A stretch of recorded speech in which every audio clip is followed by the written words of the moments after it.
A first of its kind drag school in regional Queensland has helped hopeful drag queens and kings discover a passion for the once niche performing art.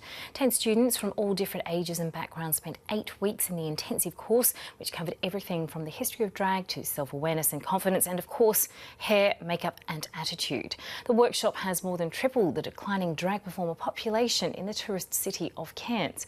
Students say other regional Australian towns and cities should consider following suit. Right from the very first second when someone said drag workshop, I got so excited. That very night I went home and I got online and I bought a pair of heels. I was like, yes, I'm getting into this, I'm gonna do it, this is really fun. The first time we came here, I felt nervous and I felt terrified of what the other people were gonna be like, and now it's like coming home to family. Cairns Drag started a few months ago when we were all sitting around talking amongst some friends, and our partners are keen to do some drag.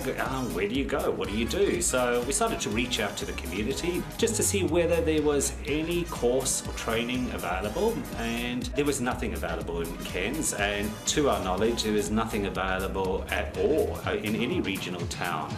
So we decided here, well, let's investigate whether we could do something here in Cairns.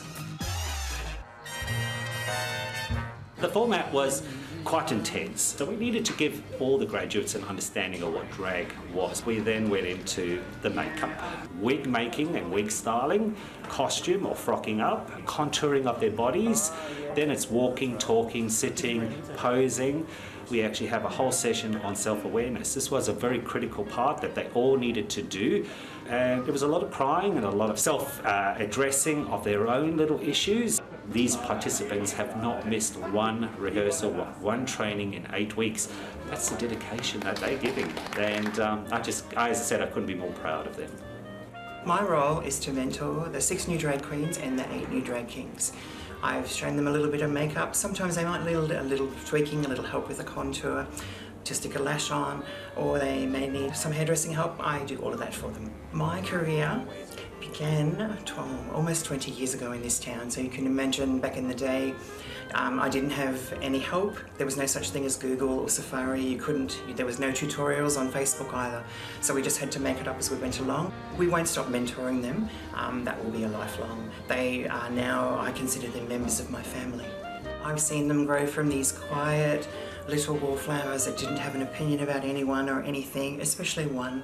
And now they've all realised that they've got a voice, and each individual voice of each performer is valid.